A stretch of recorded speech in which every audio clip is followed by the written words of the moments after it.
सह वीर्यं करवावहै तेजस्विनावधीतमस्तु मा विद्विषावहै। ॐ शान्ति शान्ति शान्ति। ॐ पूर्णमदः पूर्णमिदं पूर्णात् पूर्णमुदच्यते पूर्णस्य पूर्णमादाय पूर्णमेवावशिष्यते। ॐ शान्ति शान्ति शान्तिः।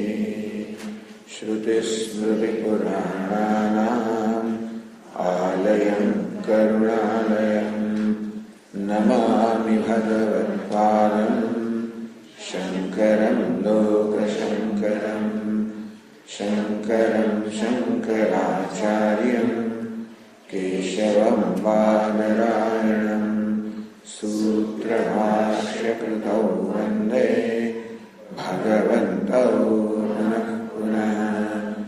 ईश्वरो गुरुरात्मेति मूर्तिभेदविभागिने व्योमवद्व्याप्तदेहाय दक्षिणामूर्तये नमः।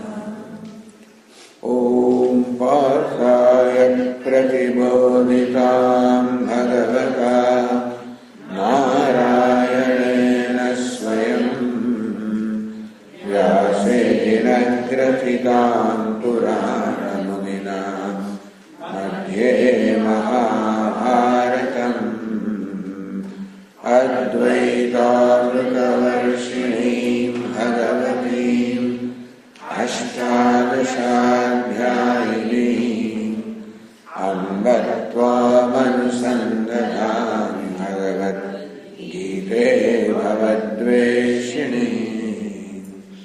यं ब्रह्मा वरुणेन्द्ररुद्रमरुतः स्तुन्वन्ति दिव्यैस्तवैः साङ्गपदक्रमोपनिषदैः गायन्ति यं सामगाः। ध्यानावस्थिततद्गतेन मनसा पश्यन्ति यं योगिनः यस्यान्तं न विदुःसुरासुरगणाः देवाय तस्मै नमः।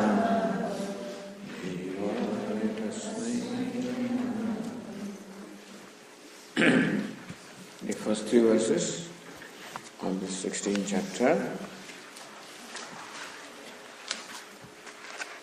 Shri Bhagavan Uvacha Abhayam Sattva Samshuddhi Jnana Yoga Vyavasthiti Dhanam Damascha Yajnascha Swadhyayastapa Arjavam Ahimsa Satyamakrodha Tyaga Shantirapayshunam Daya Bhuteshvalolutvam Mardvam Hrira Chapalam Tejaha Kshama Dhritis Shaucham Adroho Natimanita Bhavanti Sampadam Devi Abhijatasya Bharata.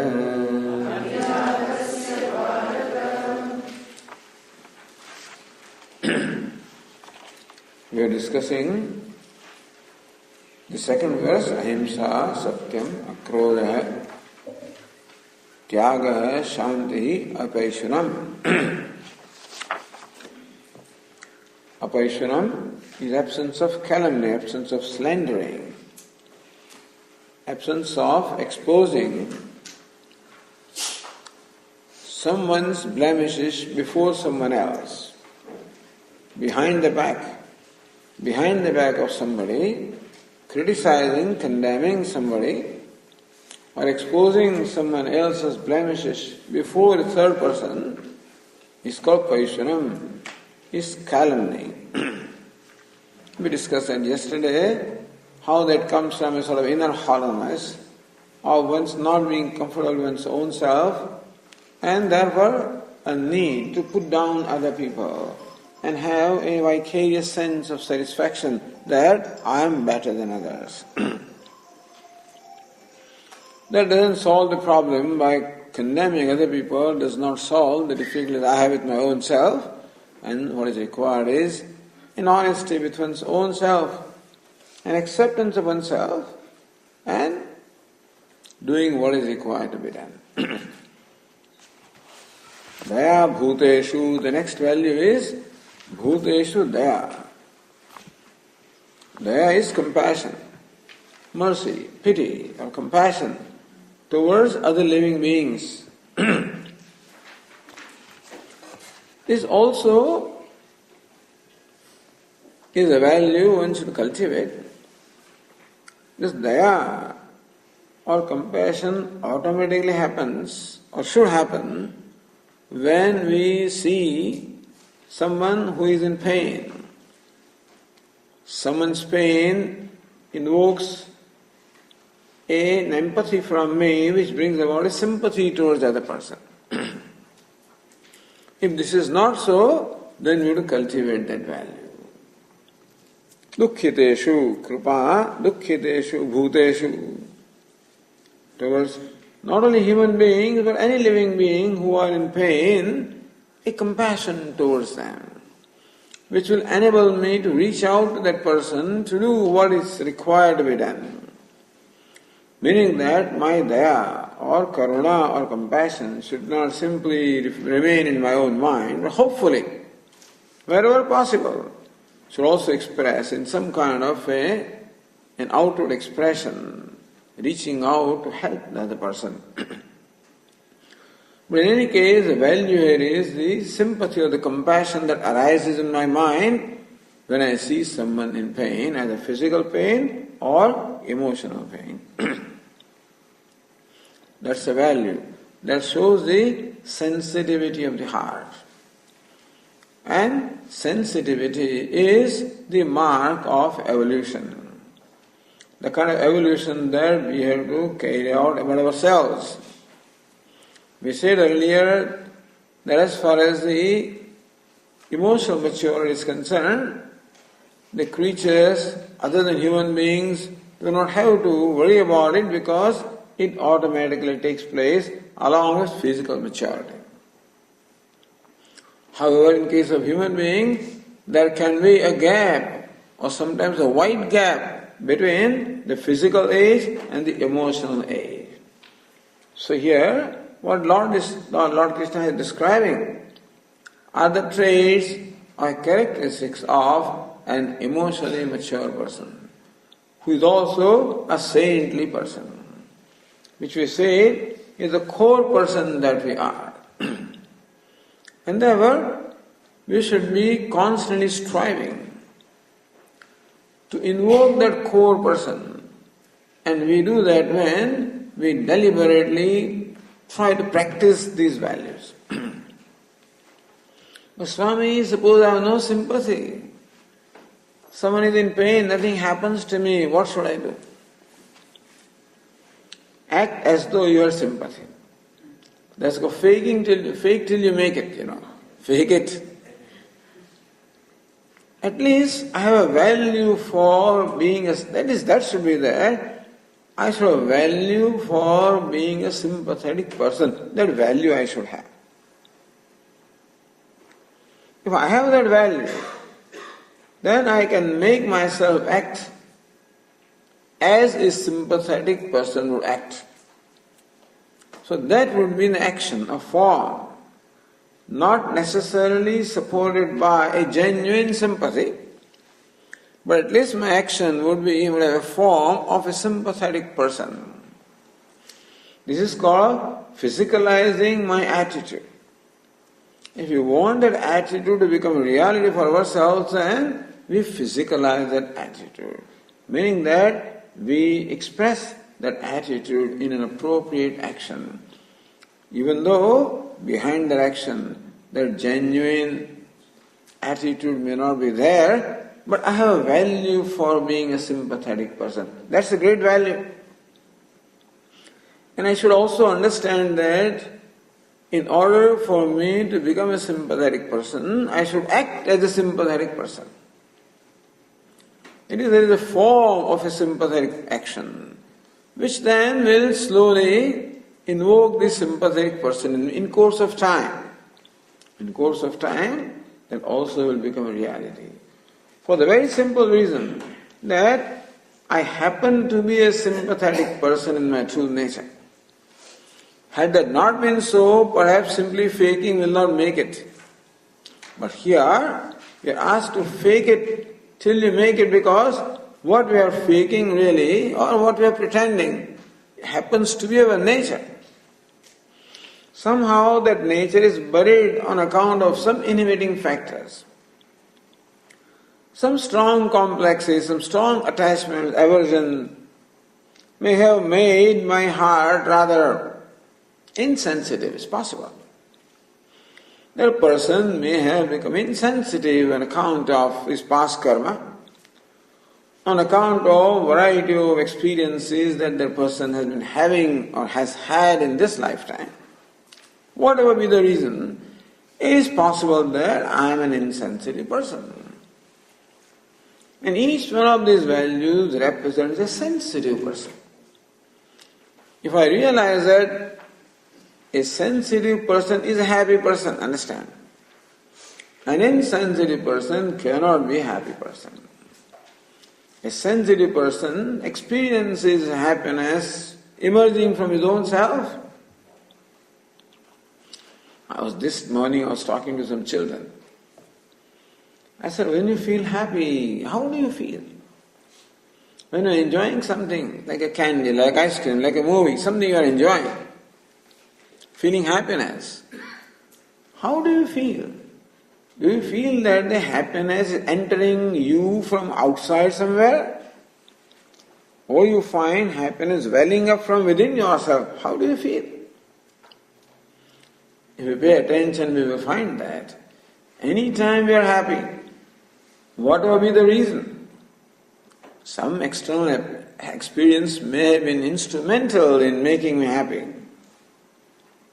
But any time I experience happiness always wells up from within myself.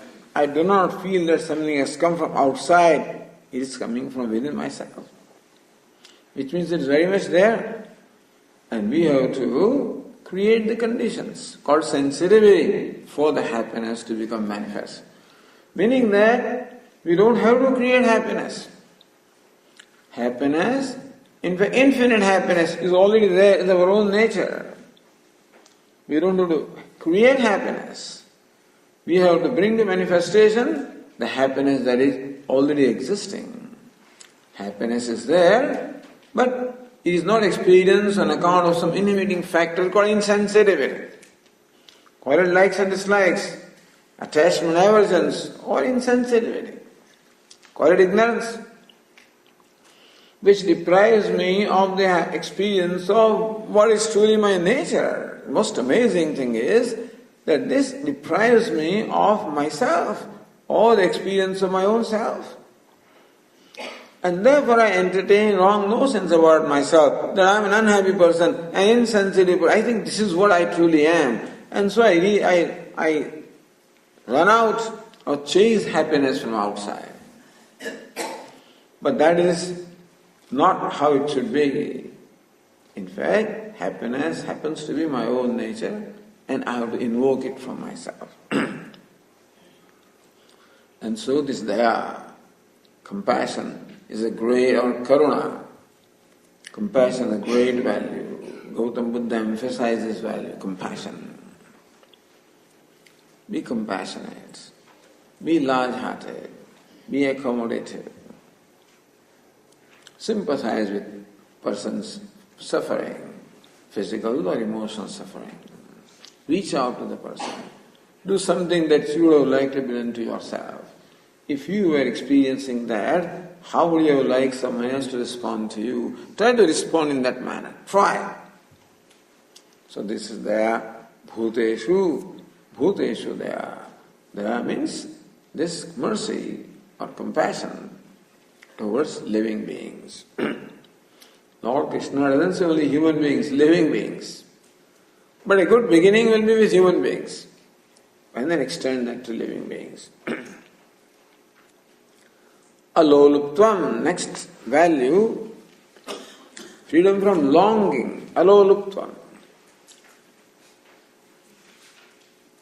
Explains here, Vishaya Sannidau Avikriya. There is that longing which is built into our senses. In my palate, there is a built-in longing for tasting something delicious. In the eyes, a longing for seeing something which is beautiful. In the touch, a longing for touching something that is pleasant. In my ears, a longing for something and listening to something that is pleasurable. It's called longing.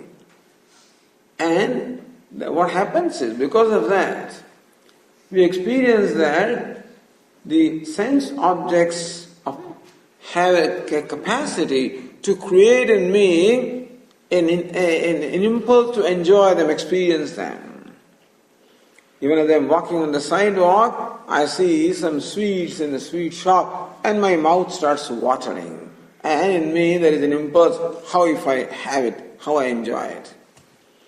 Meaning that is objects which have as though a capacity to trigger from me a sensuous person, the person who wants to enjoy the pleasures. A bhoga buddhi, the buddhi or this desire for enjoyment is invoked from me. The sense objects do that. That's called loluptvam. That's called the longing. When my mouth starts watering, it's one of the examples. And similarly, other sense organs also want to experience the pleasurable objects. So value for becoming free from this longing. Aloluptam. Loluptam, longing. Aloluptam, freedom from longing. So how do I know that I am free from the longing? Says here, Vishaya Sannidhau. That even when I am in contact with or in presence of a desirable object, it does not in any way create an excitement in me, create any longing in me to enjoy it. I am able to maintain the composure of my mind, even in the presence of the objects of enjoyment. That shows an inner freedom. Otherwise, I have as though empowered the other things to control me. And so I find myself going towards the object of pleasure. That object controls me. In one of the colleges in Ahmedabad, in India, there was along when the colleges are there are always tea stalls. And we found so many students at 10 o'clock in the morning, between the break in the classes, impulsively going to that tea stall and having the tea. What's the reason? We discovered that the tea fellow was adding something in that, some substance, which is why these fellows got addicted. And they also did not know why about 10 o'clock in the morning at the break, they would find themselves going there. This is called loluptvam, longing when we are controlled. We are not like that perhaps. But to some degree we also have the same kind of addiction towards the objects of pleasure. A freedom from addiction. Thank God Lord Krishna does not say freedom of enjoyment, freedom of addiction. Mood jahi dhanaga trishna Give up craving for wealth. Thank God, it doesn't say give up wealth, craving for wealth. Next is Mardavam, Mruduta, gentleness. Gentleness also is a value. To be gentle in our words, in our actions, even in our thoughts. Mruduta. So, gentleness of the thought, gentleness of the word, gentleness of the deed. A value. Akrauryam. What a value means is that we right now have an impulse which is opposite of this. This becomes a value for me to be cultivated when I find that there is cruelty in me. So opposite of gentleness is cruelty. So akrauryam. Krauryam, cruelty. Lack of freedom from cruelty. It's cruelty that makes me a harsh person, an aggressive person, a hateful or hurtful person. That's freedom from cruelty. Each one of us, all that stuff, we are all good people also, at the same time some evil tendencies are there in all of us. In some measure or the other, sometimes we do become cruel. And we become angry and we hurt somebody, punish somebody out of cruelty. At that time, that's all I think is what should be done. But anyway, so a value for being free from being gentle. There may be an impulse in my mind to say something because this person behaved in a certain way, or because the person said something and there is an impulse to retort, to reply back, to hurt him or her. So controlling that impulse. Regardless of how the other person behaved, can I be gentle? Can I be kind? This is a value, this is a characteristic that a wise person demonstrates. Adveshta sarvabhutanam. Lord Krishna says how a wise person or a devotee has no dvesha, no hatred for anybody. It's hatred that makes me harsh and cruel person. So we have to look at our mind. Why do I hate something? Or why do I hate someone? What's the reason? So, each one of these values we will be able to practice them when we pay attention to our mind, to our thoughts.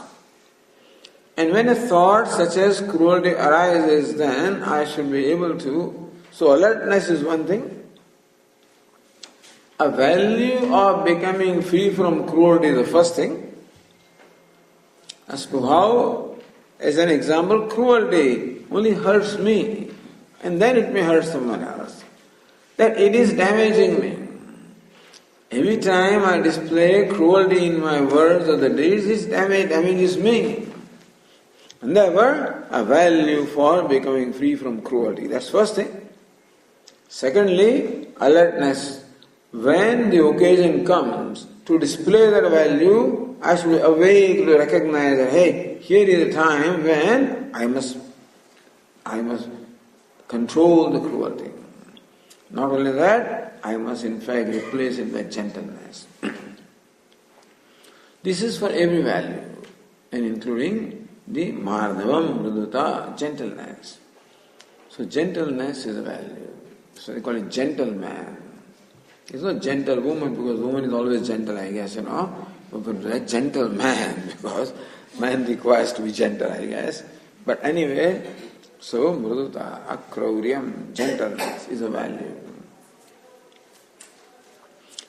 So if you remember these things, then every time when I'm watching my behavior, then I will say, I'm not gentle, I have become cruel, I have become harsh, then I can check myself. And I can work with my mind to neutralize the tendency of cruelty or harshness.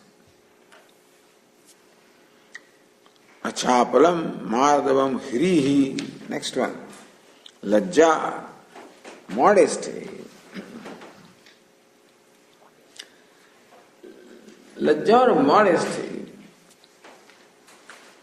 whenever habitually I am about to do something which is unbecoming of me. Sometimes an impulse comes from me to do something which is not right, which is not becoming of me. Eating something not becoming of me, saying something not becoming of me, doing something not becoming of me. And even when I am by myself, they say that the character of a person can best be judged if you observe how that person behaves and nobody is watching him or her. When I am not being watched, then I feel free because I am not watched, I am not judged. Then I will not be criticized, I will not be rejected, I will not be judged. Then I feel a sense of freedom to do what I like to do. When I am in front of you, I am very aware that you are all observing me and that you expect from a Swami a certain kind of behavior. And therefore, I should also conduct myself in a manner which will be acceptable to you. Then only you will like me, then only you will respect me, then only you will approve of me, then only I will approve of myself. Meaning that your approval becomes necessary for me to approve myself. It is always a facade. I always want to come across as an acceptable person, as an approvable person. So when that pressure is not there, when I am by myself, then the pressure of acting is not there, of being accepted is not there. Then I become my natural self. Then what I do may not necessarily be in keeping with the dignity of a Swami. So when there is I find a tendency to do that. So Swami is a very disciplined person. I have created some impressions in the that when I am by myself, then I might have a tendency to indulge which is unbecoming of me. At that time, what is called Hrihi or Lajja arises in me. A sense of shame. How can you do that? You cannot do that. My mind puts me to shame and does not allow me to do or something that is unbecoming of me. So that tendency that prevents me from doing something that is unbecoming is called Lajja. It's called here. So Hrihi means Lajja. Lajja means shame, really speaking. Although translation is modesty, it is shame, but shame of this kind. The kind of shame that prevents me from doing something that is unbecoming of me. Also is required. Our mind should become our own monitor and then also stop us from something that is damaging to us. Achapalam, freedom of restlessness. So what is chapalam? What is restlessness? Asati prayojane vak panipadadyanam. So vyaparaitutvam. So sometimes we find ourselves doing something for no purpose. The hands do something for no purpose, the feet are also sometimes shaking the feet, shaking the body, saying things which serve no purpose at all. Purposeless movement of limbs is called chapala. Including the speech also, we may be saying things which are meaningless or not necessary, it serves no purpose. It's called chapalam, restlessness, a value of self-control, which already came in Dhamma or control over the sense organs. That I am watchful of my organs of perception, my organs of action, and I keep them under check and not allow them to do anything which is unnecessary. First of all, Dhamma means not allowing them to do what is wrong. That's called Dhamma. But here, not allowing them to do something unnecessary. Slight difference is there. When there is a tendency to say something which is wrong, a control over my speech, or tendency to do something wrong, action, a control over preventing that action. But sometimes movement of hand may be nothing wrong, Nothing wrong when I do that. Nothing wrong when my limbs are moving. But still, it is restlessness which shows restlessness of the mind becomes manifest as restlessness at the movements of the limbs and the alertness and becoming free from restlessness. Also a value. So this shows all rajas. Rajas means restlessness, activity. What we are seeking to do is slowly transition from rajas to sattva. By controlling the rajas and slowly transitioning the mind to sattva. Let us read the third verse again.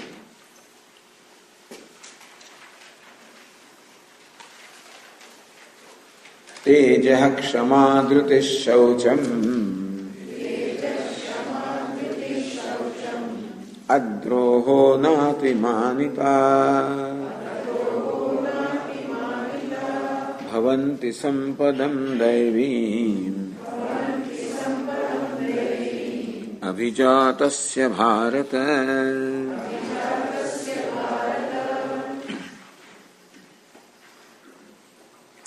Tejaha, vigor. So,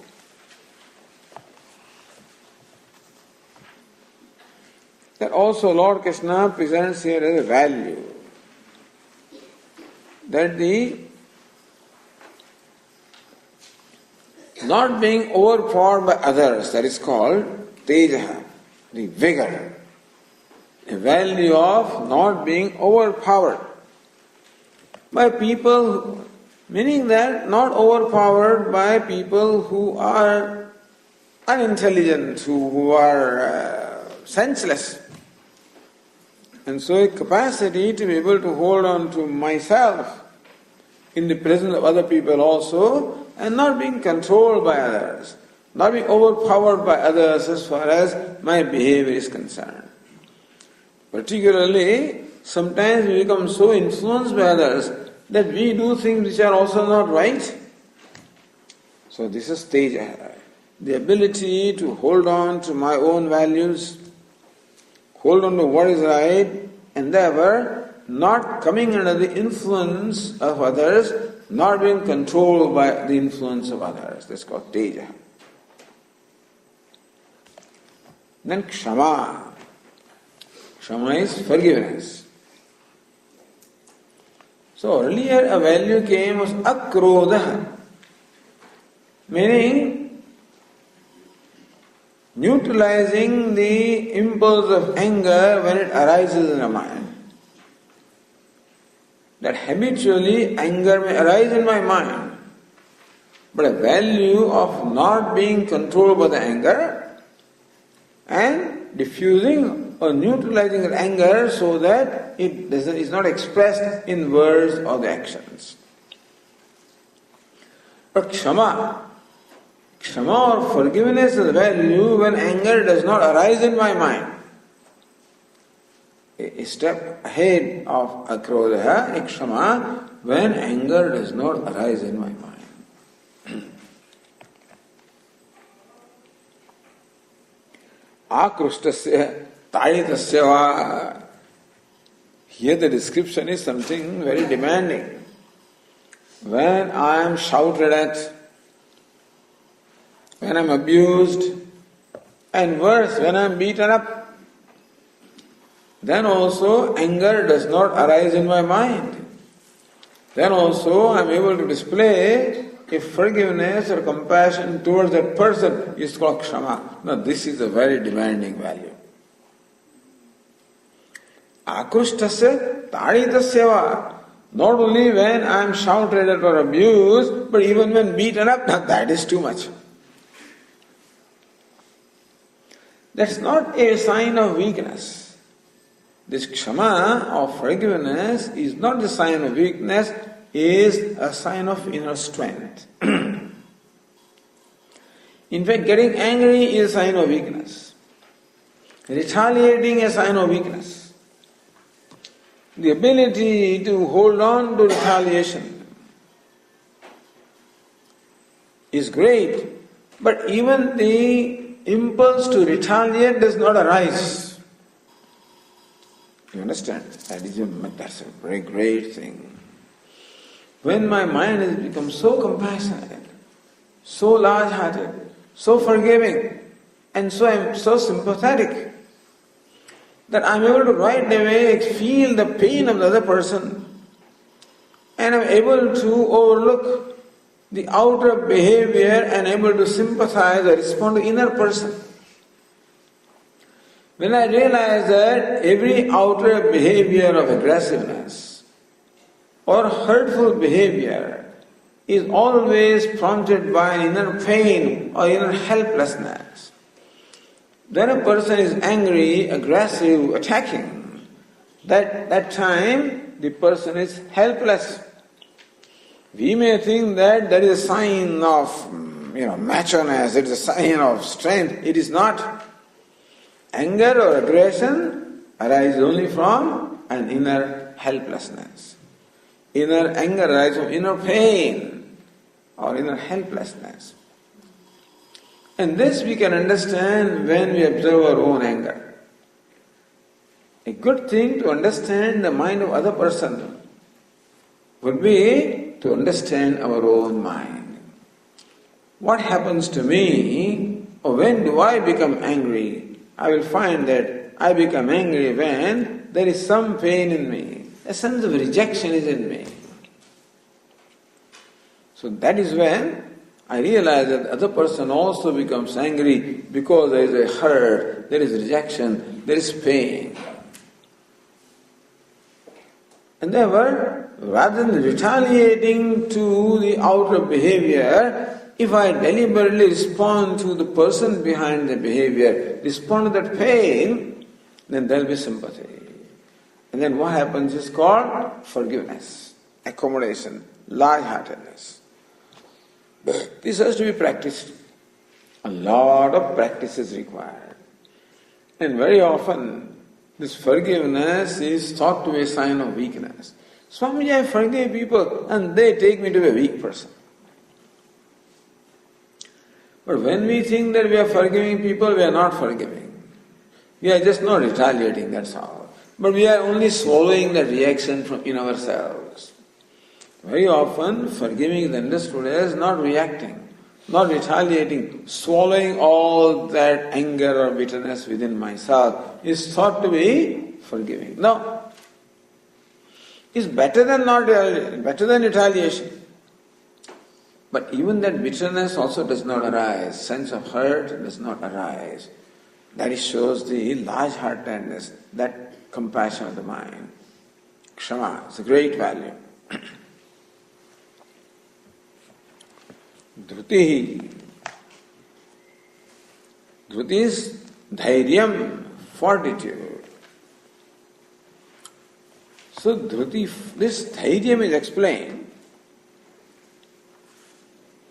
as indriyeshu avasadam.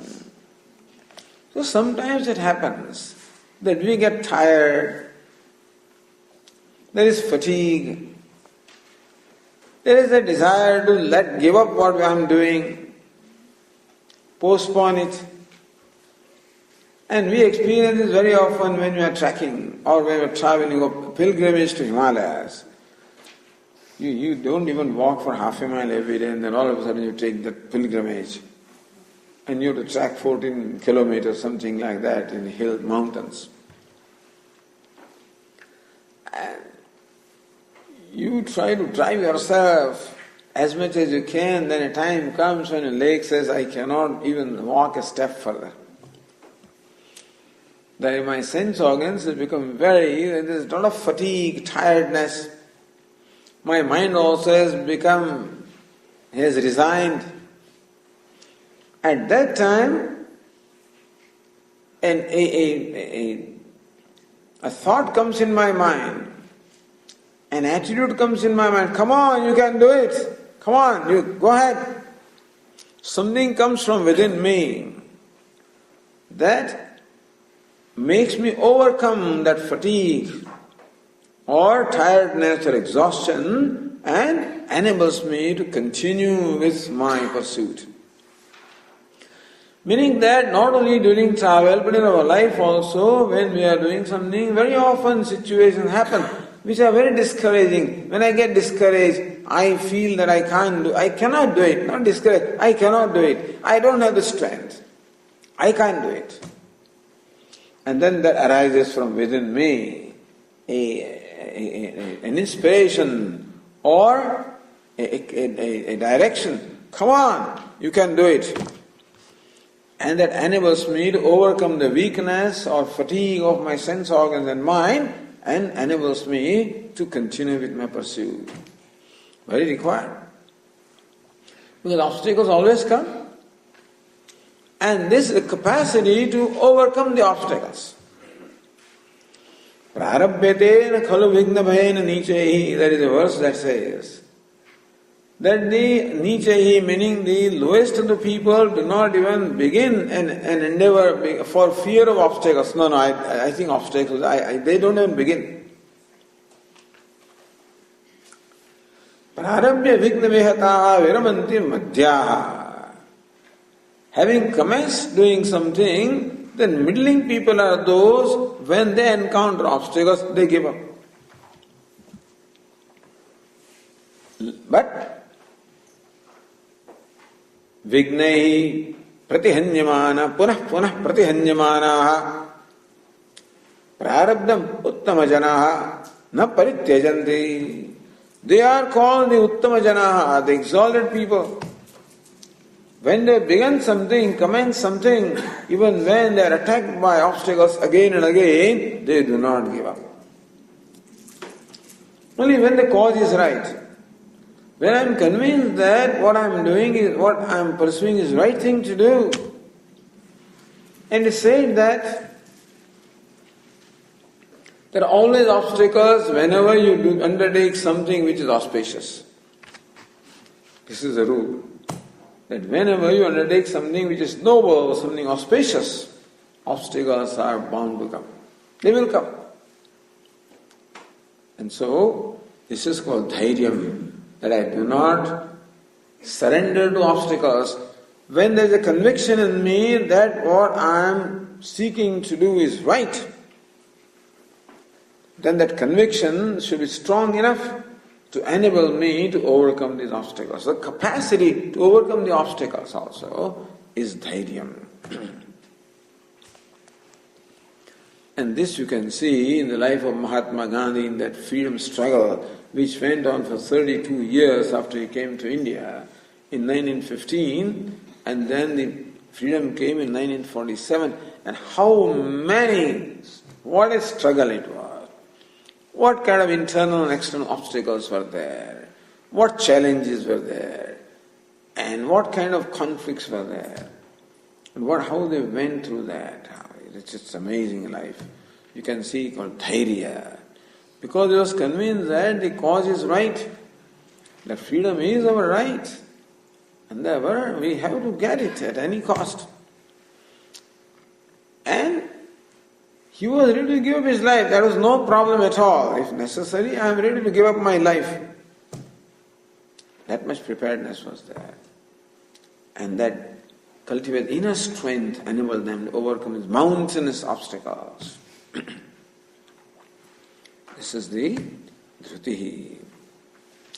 Shaucham, purity. A value for purity. A value for cleanliness. First of all, outside physical cleanliness. Cleanliness of my body or purity is even better value than cleanliness. Water will clean, but Ganga water will purify. So there is a difference between cleanliness and purity. Shaucham, cleanliness of purity of the body, my clothes, my environment, a value for cleanliness, for order. Our Swami would say is an organized person. So there are two levels of shaucham of purity. One is the external purity of the body. So that is why always they prescribe taking bath every day, twice a day, some 3 times a day, but at least once a day. putting on new clothes. Sometimes you can't even go to people, because they wear the same shirt for the second time, third time. People are not clean, stinking. So, purity. And more important purity is purity of mind. And that's what we are discussing. Cultivating this divine virtue is the purity of the mind. So that is understood. But here we can say purity of the body, of the clothes, of my environment. A value for that. Because that also keeps my mind pure. Helps. Purity of food, for example. Sattvic food or food which has purity. That I do not indulge in any kind of thing that are impure. So at the level of food, what I consume, because we consume not only through our mouth, we consume through all the sense organs. What I hear, what I read, what I touch, what I taste, what I see, I must be careful at all levels, for impurity is not allowed to enter through all these various, they call it mouths. So we eat through not only this mouth, but through all the sense organs we eat those corresponding experiences. Purity at all levels. Because all of this influences our mind. What I read, what I see, what I hear, what I eat, all of these have influence on our mind. They have a purity.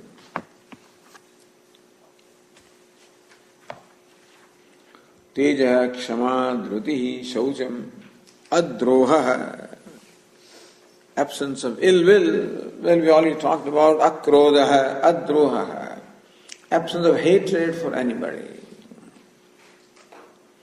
Hatred also happens because I hate something. We are sometimes very strong about our likes and dislikes.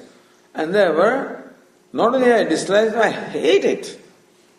So people also say, this child, distributing prasad, so there was a basket full of fruits. You take a fruit and give as they come along in a line. This child came and there happened to be a banana in my hand. I said, Swamiji, can I have an orange? So why not banana? I hate bananas. I hate banana. This hatred. So adroha. Absent. Why should you hate? What has this poor banana done to you? Why do you hate it? But people developed hatred. Even there was one sadhu, somehow it seems that some buffalo perhaps, hate him. And from that he became so angry at buffaloes that he started his prachar work, He was so venomous against buffaloes in general. Wherever he would go, he would give lectures about, these buffaloes. And so hatred for buffalo. So hatred for something that may have perhaps done injustice to me, hurt me, hatred. So, freedom from hatred, because I only am polluting my own mind when I am hating something. Na atimanita, absence of excessive pride. Some pride is atimanita. Manita means pride, atimanita, excessive pride. Sometimes we think too highly of ourselves.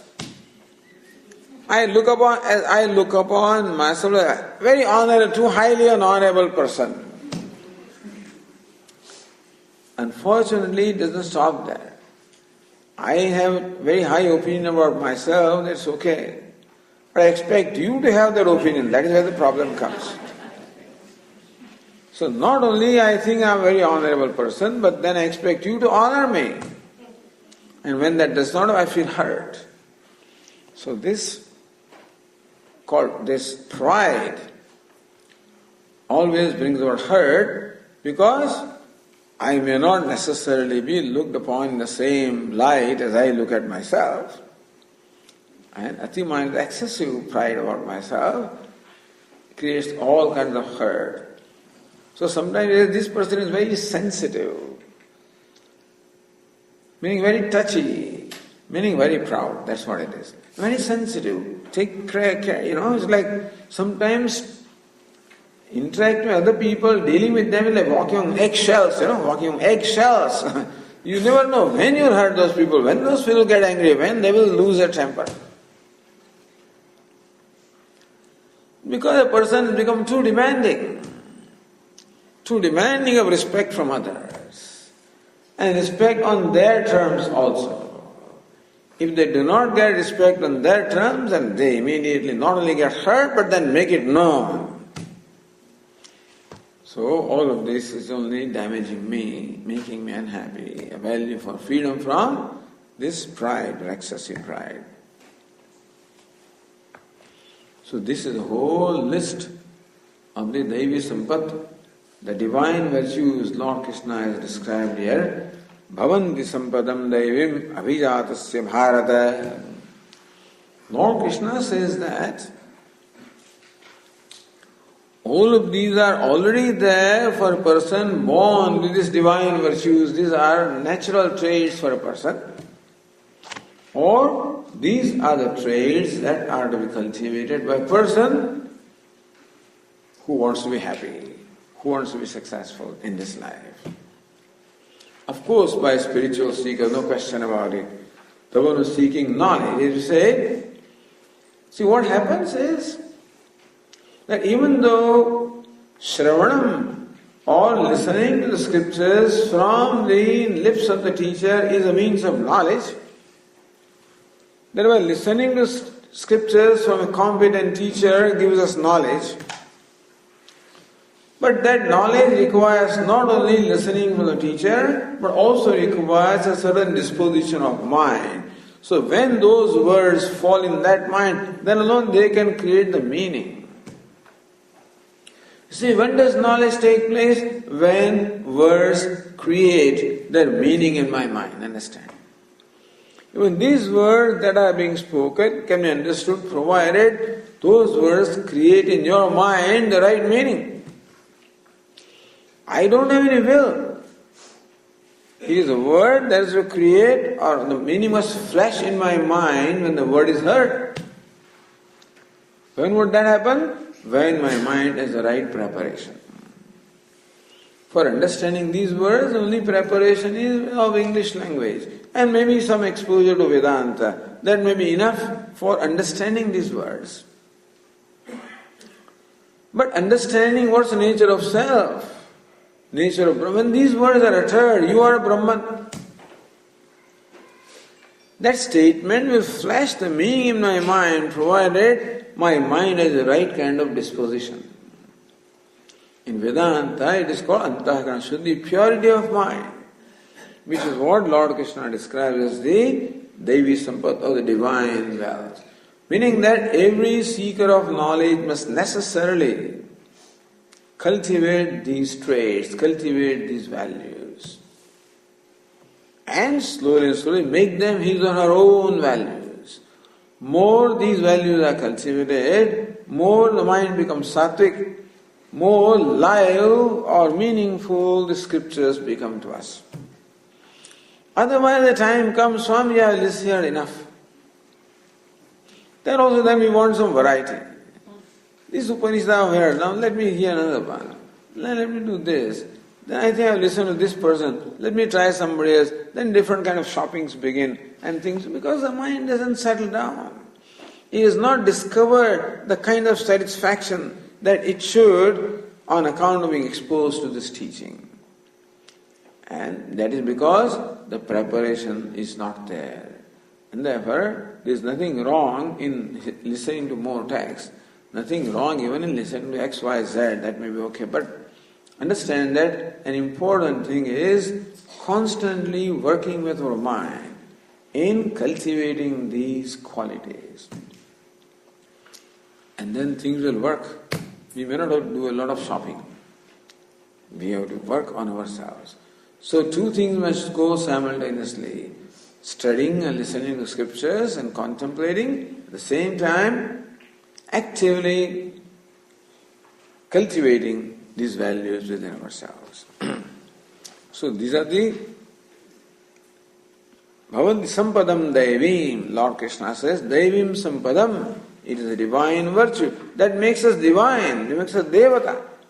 Devata means a God. We become God-like people. when these virtues are cultivated. Or to the extent these virtues are cultivated, to the extent you become God-like person.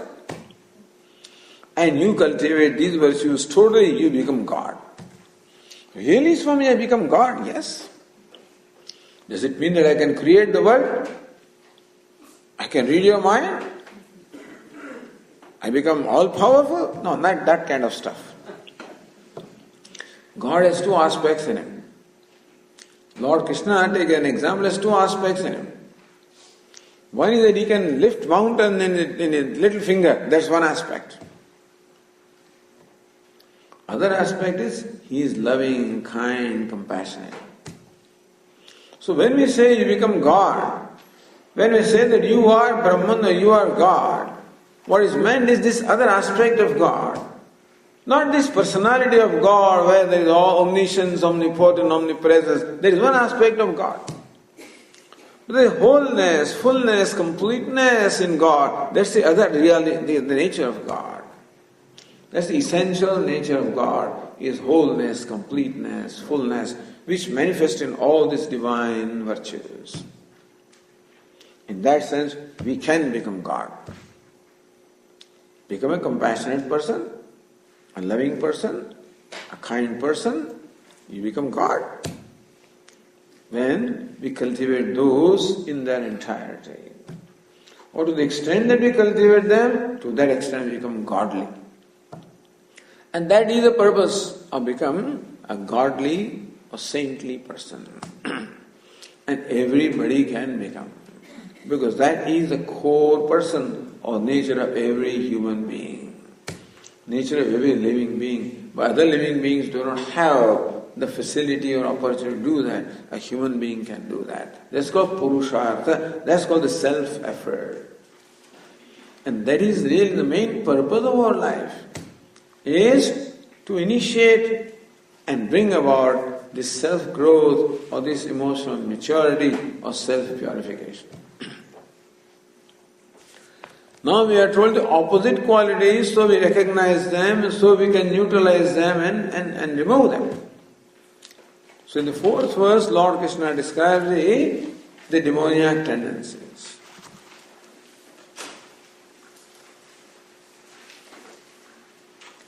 Dambho darpo bhimanascha krodha parushyameva Ajnanam cha vijatasya Partha sampadamasurim. This opposite of what we discussed is the demoniac tendencies. Dambha, darpaha, atimanasya, abhimanasya, krodha, parushyam.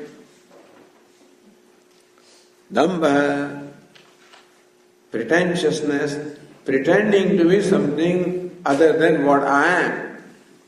That's called dambha.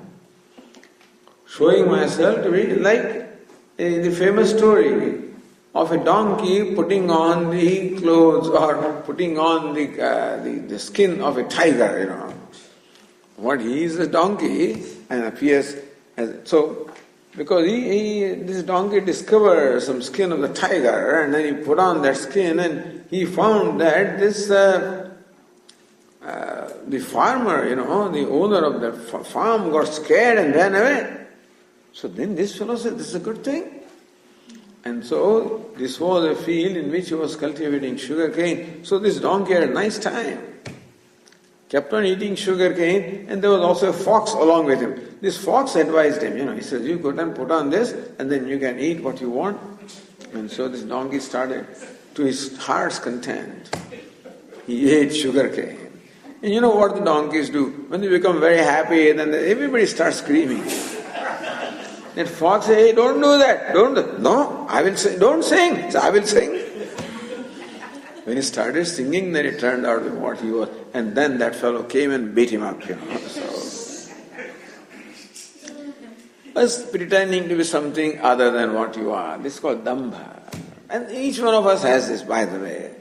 And it all comes from an inner insecurity, in a non-acceptance of myself. inability to be, I'm not honest with myself sometimes, or an inability to accept my own reality, my own weaknesses. Now I feel a need to hide my weaknesses, hide my blemishes. Is one thing to hide the weakness, is other thing to present that, to in fact, to distort myself that the weakness is presented as some kind of strength. When I don't know anything, then I present as though I'm a great scholar. And then a few sentences you can learn and impress people. So our Swamiji, used to live in Rishikesh. He used to say, when in Rishikesh, you have to go to the nakshetras and you get, in the morning you get roti and dal. Roti means a chapati and dal. So morning you get roti and dal. What do you get in the evening? Dal and roti. That's what you get.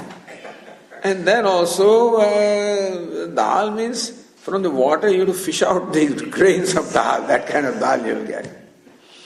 Poor sadhus, eating that food, they become so lean and thin. So then Swamiji, go to Punjab, Punjabi people are very devoted people. The moment they see this orange robe, they look upon him as a guru and then they treat him well. So utter a few Sanskrit words. Koi bhyam kijiye. So when you utter this, Rama bhyam. So then people say, he's talking, he's a scholar. And therefore you get good treatment from them, good food and everything. So do that. He may not know anything more than that, but then just utter a few words and impress people. This is something very common, either to get some benefit from others, to exploit others, or to hide one's own weaknesses.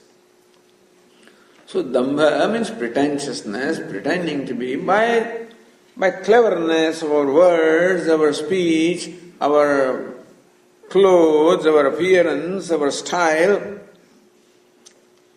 and plain cheating, frauds, all kinds of signatures, all kinds of certificates, all things are done in the world. All of this is nothing but cheating. That is called dambha or pretentiousness, which is there in every human being in one or the other measure. We have it. Only because of inner weaknesses, inability to own up my own weakness. Not only that, but then I find it necessary to present myself as a strong person, an acceptable person. I'm afraid that if my blemishes come out, if my weaknesses are exposed, then people will reject me. I'll be nobody. I want to be respected by people. That's another requirement. And therefore, I present myself as a respectable person. There is a facade over me. And I act always in an manner which will be acceptable to you. Whether I am so within or not is a different thing. So there's a split between what a person is within and what a person acts without. So this dambha, or pretentiousness, creates a split personality. Because inside I know who I am. As Swami used to say jocularly, so here is a woman, a little older woman, I guess, with some wrinkles on the face. And now when you go to party, then you won't appear as a good-looking person. So there are, I guess, some, whatever it is, some creams or whatever they are, which you apply on your face and they hide the wrinkles. But then there is a time limit, 3 hours they will hide. So you know that, okay, a party may last for about 2 hours or something, so it will be all right. And then you go to the party and sometimes it lingers on and then you get worried, what is happening. Then you do take out a little mirror and then watch whether my face is still all right or not. So you can hide wrinkles from others, you cannot hide the knowledge that you have wrinkles. You can't. And therefore inside there is an awareness that what I'm doing is not right. There is a split within myself. And that split is like the leakage of my vitality. And then a time comes, because the one who does something called the karta, and one who knows something called the jnata, the knower-doer split. The knower knows one thing and doer does something else. So all this is spread in our life, because I go to a beautician every day, every week, and then have my hair done this way, and If it's getting grey, then I color them also. So all kinds of things we do. Go to plastic surgeons and get things repaired, etc. I mean, nothing wrong in it. But you can see how this sense of shame is only in the human being. I'm ashamed of myself. There's a shame within me for what I am, and therefore I have to hide it somehow. Not only hide it, but then present myself opposite way to impress people. All animals and creatures are spared of all this stuff. No dambha anywhere. And therefore, an animal looks what it is. They don't even have to wear clothes because they don't have to hide any blemish, whatever they are. Only human being has these complexes.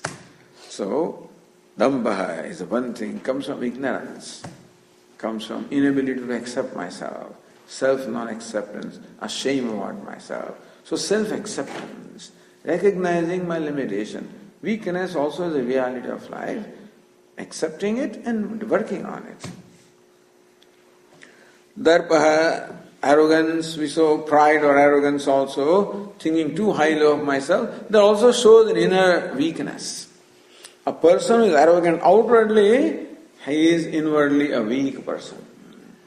To us he looks like a bully, so they are bullies who bully other people.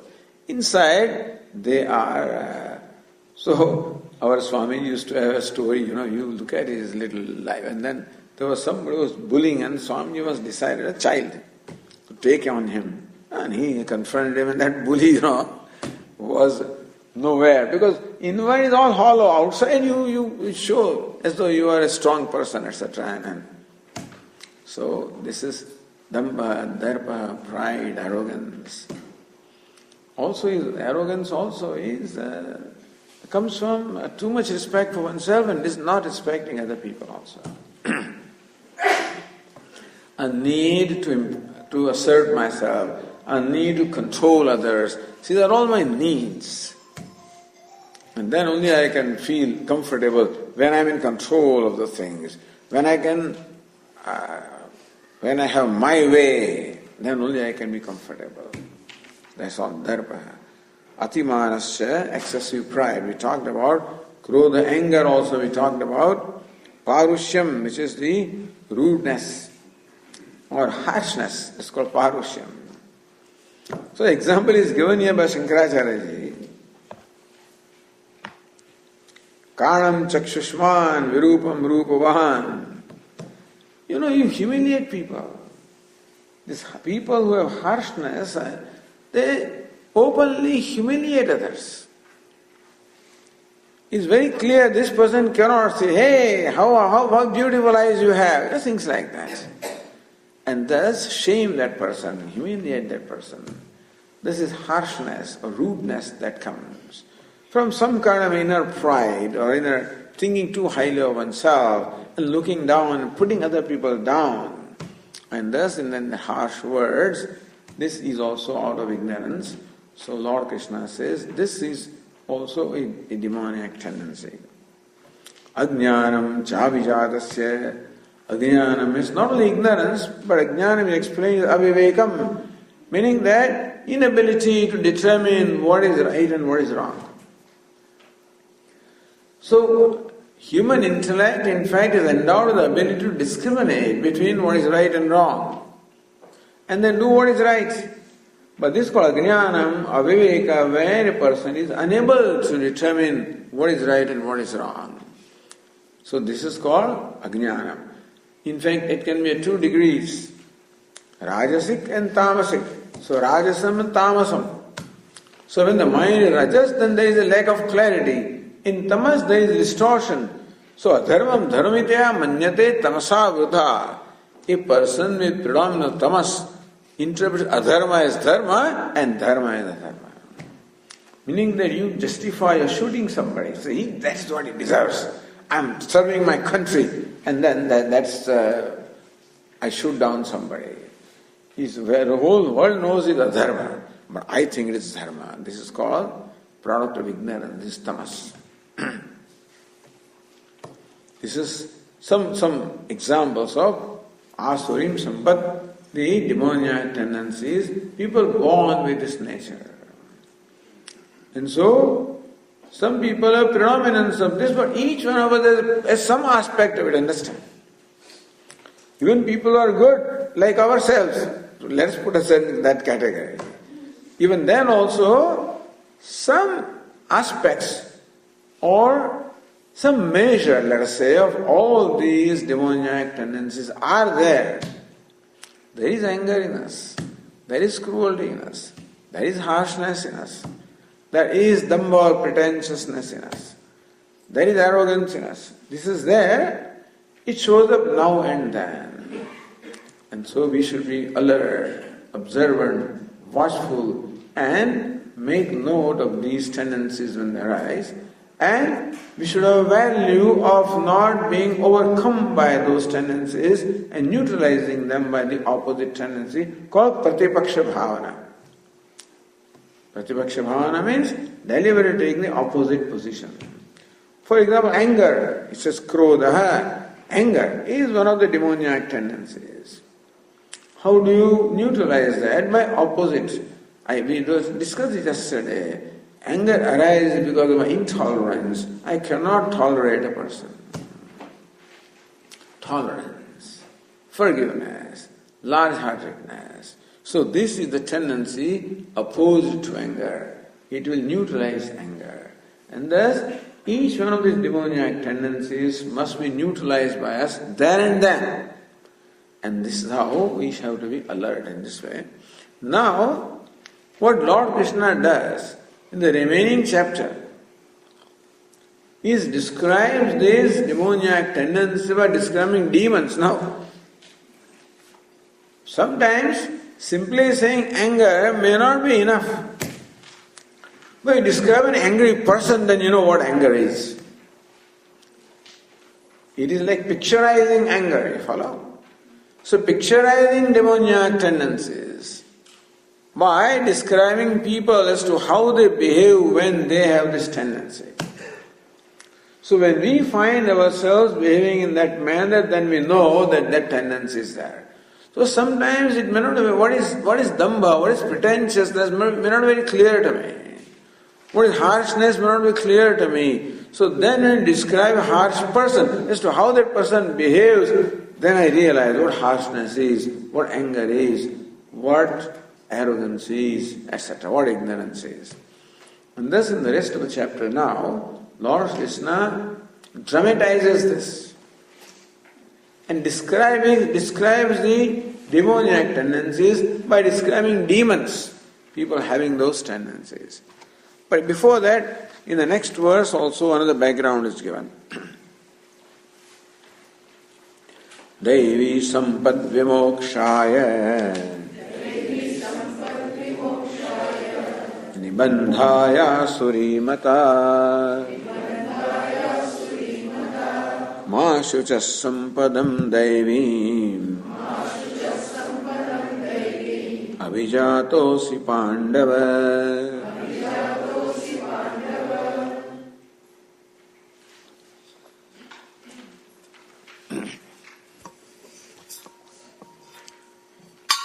Lord Krishna says, Devi Sampad Vimokshaya. The divine nature is considered to be a means of liberation. So you want moksha. A moksha, of course, the ultimate goal, but moksha means unconditional happiness or unconditional freedom. Because we love freedom. Happiness and freedom we love. Happiness means freedom and freedom means happiness, but that is what we naturally love. We are born with a love for freedom, a love for happiness. Every creature loves it. That alone human being. And all our endeavors are in search of this happiness and freedom. Whatever we are doing, behind that there is only one agenda. The agenda behind all the agendas is for happiness. In words of Swamiji, each one is always seeking to the pleased self. Upanishad says, Atmastu kamaya sarvam priyam bhavati. Whatever becomes dear to me is dear because the pleased self is dear to me. And therefore, that's all I'm searching to be, pleased self. When am I happy? When I am pleased with myself. That's when I am happy. And therefore, what is moksha? Nothing but unconditional happiness, meaning that being happy. Why? For no reason. So if I am happy for no reason, I am free. We are happy now and then for a reason. You should be happy this morning. What happened? Oh, I received a letter. I received a visa. I received a call. I received promotion. So something desirable happened to me. Then I become happy. That's called naimittikam sukham. That's a happiness caused by some external factor. That happiness remains as long as the effect of that factor remains. So this is incidental happiness. What we want is the inherent, natural, effortless happiness. So this is what we want, is effortless, abiding happiness. Happiness, why are you happy? For no reason at all. When? At all the times, at all the places, under all conditions, happy for no reason. Can you imagine that? How would it be? That's what we are searching for. Each one of us wants that. And that's called moksha. Meaning the moksha is something that is what is most practical thing. That's what we are seeking. Moksha means unconditional freedom. But when there is freedom, there is happiness. Sarvam paravasham dukkham, sarvam atmavasham sukham. It is said in Manusmriti that whenever there is dependence, there is unhappiness. When there is freedom, there is happiness. Devi sampad vimokshaya. This divine sampad or the divine traits are a means of moksha, are a means of the unconditional happiness or freedom. And this is what we have been saying since last 3 days, is that anytime we are able to display these tendencies that Lord described, whether it is kshama, whether it is dhairya, whether it is compassion, whether it is sympathy, kindness, whenever we display this, right away we feel happy and free. Because that's in keeping with our own nature. So Lord Krishna says, you want moksha? You want happiness? You want freedom? This is the means of freedom or happiness. Be a kind person. Be a charitable person. Be a giving person. Reach out and you become free. This is here and now. I don't have to wait to die and go someplace to become free. In fact, freedom has to be secured only when I am alive and I am in the human body. That is when only we have the ability to do this. No other embodiment, no other creature has that gift of bringing about the self-growth. They remain what they are. They are born and they die as they were born. Human being has this gift and capacity to transform himself or herself, to bring about that inner growth to such an extent that, in the words of Swamiji, there is no more to grow. You can become a perfect person emotionally, not physically, not intellectually, emotionally. And that is a person. What we are basically are emotional persons. Is an emotional person that lives a life. And this is where the perfection is to be gained. Whether you know which other things, how many stars there are, and black holes and dark matter, doesn't matter.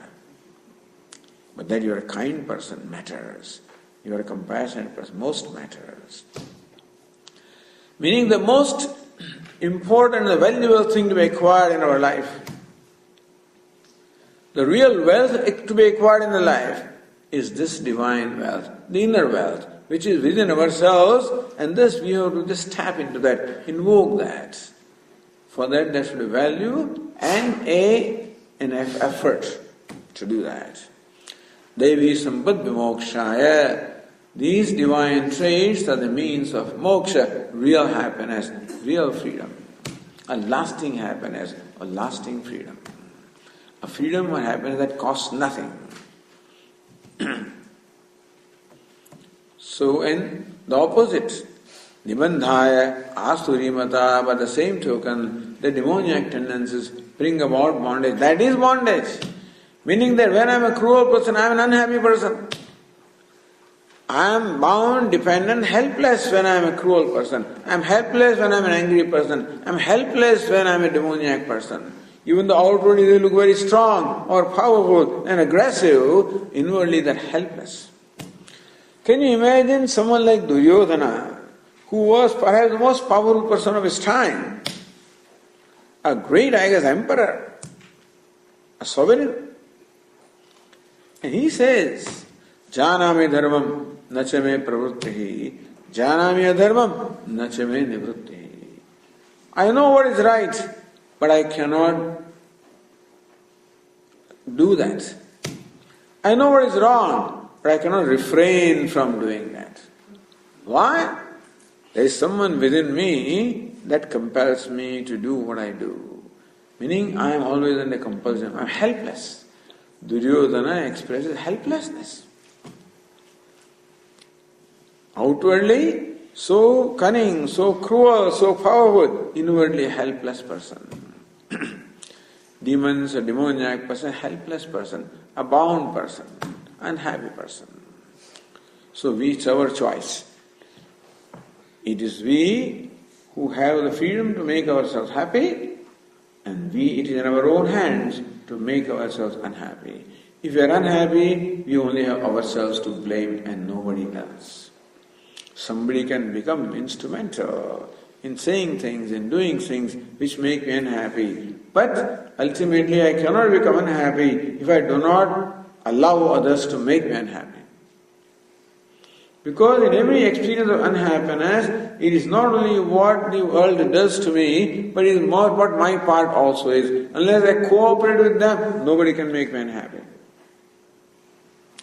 What someone can do is to hurt me, is to abuse me, shout at me, hurt me, even physically hurt me, possible. But that did not necessarily make me sad or depressed or unhappy.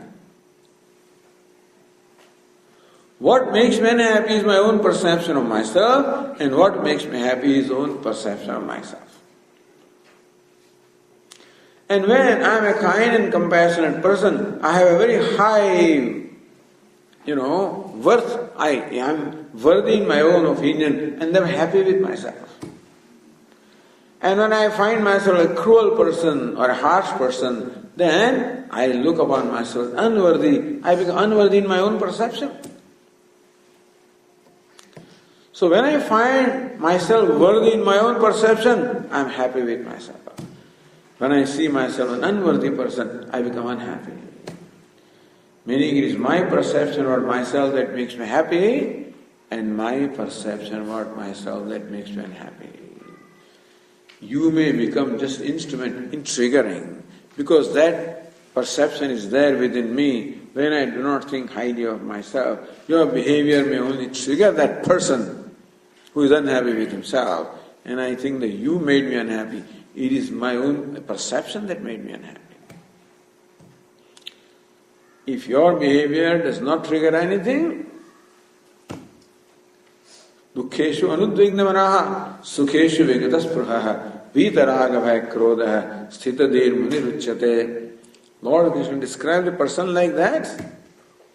Vitaragavaya krodha, free from raga, bhaya, krodha, attachment, fear, anger, all these demoniac tendencies, free from them. Dukkeshu anudvignamanaha, what is called painful situation, which would trigger sorrow or pain in anybody else, it fails to do anything to him. Not that he is insensitive, he has grown beyond that. Similarly also, a pleasurable situation doesn't trigger any kind of elation in him. He remains abiding in his own fullness. Each one of us has the potential of being that, because that's what we are. It is not the privilege of somebody to become a perfect person or a wise person. It is privilege of every human being. Devi sambat vimokshaya. By cultivating this, we help ourselves. We bless ourselves. and we march towards freedom and happiness. On the other hand, by encouraging and putting up with the demoniac tendencies, moksha, nibandhaya, it is nothing but bondage and helplessness and unhappiness. So when Lord Krishna said that, then Lord Krishna may have noticed some kind of a question mark on the face of Arjuna. What do you think I am Lord? When Lord Krishna may have said, the person who has divine tendencies moves in direction of liberation, a person who has demoniac tendencies slips into bondage. Arjuna was seeking some kind of a approval from Lord Krishna. What do you think of me? He didn't say that, but his face expressed that. So Lord Krishna consoles him, assures him. Ma sucha sampadam devim avijatosi Pandava. Hey Pandava, hey Arjuna, ma sucha, you don't worry, because you are born with divine nature. Meaning that you are born. There may be some demoniac tendencies in you, but basically you are born and destined to be liberated, destined to be a divine person. So Lord Krishna assures Arjuna also. I guess we can also think that he is talking to us, Masucha, sampadam devim avijanatasti Pandava. So with that consolation we conclude this evening and do the rest of the verses tomorrow. Om Purnamada Purnamidam Purnat Purnamudachyate Purnasya Purnamadaya Purnameva Vashishyate. Om Shanti Shanti Shanti. Hari Om. Shri Guru Pyo Namaha. Hari Om.